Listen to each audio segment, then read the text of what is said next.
Hello everyone, Equipment War here, and welcome to my build guide for my Lightning Arrow Duelist. This character have a ton of survivability, a ton of clear speed, can do high level maps, and also fun to play and easy to understand.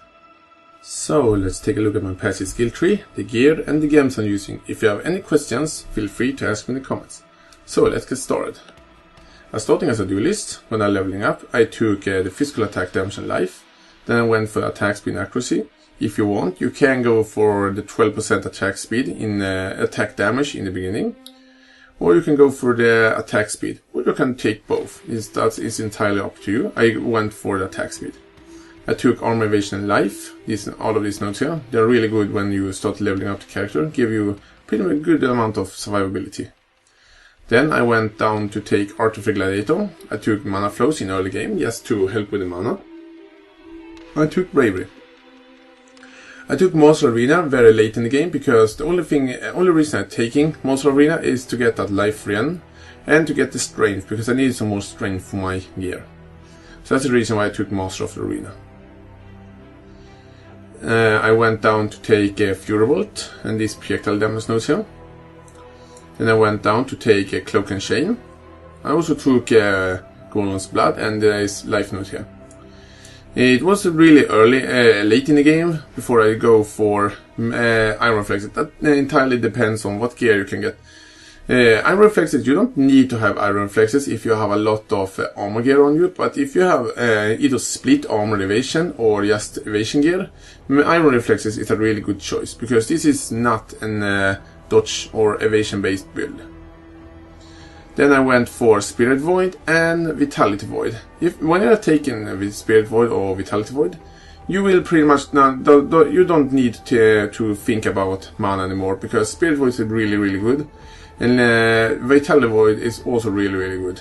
And you can take this life leech here if you want, if you feel for getting more life. Then I went down here to take King of the Hill when I was on this way. I took thick skin just to get that survivability boost. I didn't take this life node for later in the game when I needed more life. I went this whole way up here. I took Hablison. And I went down here. I didn't go this way first, that was a little bit later. Then I went down here to take Lechery to get more physical damage, and most of all get more crit multiplier and crit chance with bows. These are really good, these are really good notes. Then I went up here to take Heartseeker, and I went for Heavy Draw and Deadly Draw. Really good notes, all of these notes here. Then I went for Survivalist, which are really good defensive notes. Then I went up here to take Blood Rincon. And then I just took Nullification, Sniper, Fangs of the Viper, Wheel of Blades, Constitution, or Coordination, sorry, Blood Siphon, Trickstery, and I took Assassination. If you want, you can take both this Critical Strike node and Cold-Hearted Calculation. And then I also went for Aspect of the Lynx, and took all of these good bow notes here, and took Aspect of the Eagle, another good bow note. And that's pretty much my passive skill tree. I have some Yule sockets.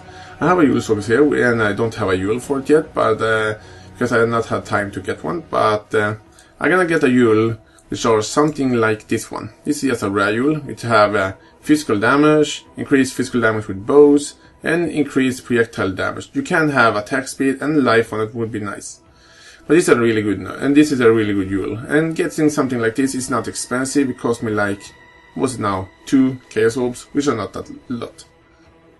And when I ascended to a champion, I choose to take Inspiral, and after that I took Unstoppable Hero, and then I took Fortitude, which means that your character is incredibly tanky and even fast when you have Inspiral, because it increases your movement speed and increases your damage.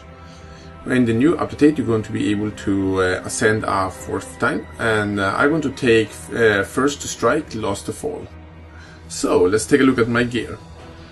My main bow of use was Lioness Glare. You can use a rare bow if you want. Try to get a bow with high crit chance, as high as possible attack speed, and as high as possible physical damage. Palanga's Glare is a really good choice because you attacks will guaranteed hit because any hits can't be evaded. It also gives a really good amount of attack speed, good amount of physical damage, and some nice mana to boost your mana pool. The only drawback of this weapon, it is not a crit bow, so your crit chance could be a little bit lower with this one. Even with a crit bow, your crit chance will be really high, but it doesn't going to have the attack speed. And your attacks can miss, but you can use a rare bow. Another thing I'm using a Rat's Nest. You can use a rare helmet if you want to sacrifice some damage. You can go for a rare helmet which have as high as possible armor and as high as possible life and resistance. I'm using a drill neck because of it gives you good damage, it gives you a chance to pierce enemies, all of that, and that means that you can use pierce in your setup for increased damage. You can use a rare quiver. Try to get a crit quiver with physical damage and attack speed and critical multiplier, and try to get some life on it as well. I'm using this amulet here, nothing special. It has some life on it, some resistance, and it actually have a 13% increased lightning damage, which is not a huge deal, but it makes some difference. Flat physical damage roll would be the best one if you want some more damage from it. I have this ring here, again, nothing special, give me some small minuscule amount of damage, give me some life, a really good amount of item rarity, because in this build I really want some item rarity. And it has some good resistance. Using these boots here, which have really good movement speed, and that is one of the most important things. You want movement speed, because movement speed are your defense, it increases your clear speed. It also means that you can get from bad situation even faster. And again, try to get some life and resistance on it, and as high as possible armor. I'm using a rustic stash belt for the physical damage, and even give me some good amount of life and resistance.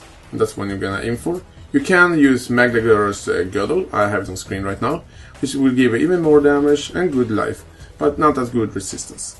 I'm using these gloves here. You can use a pair of other gloves called Malakaris something.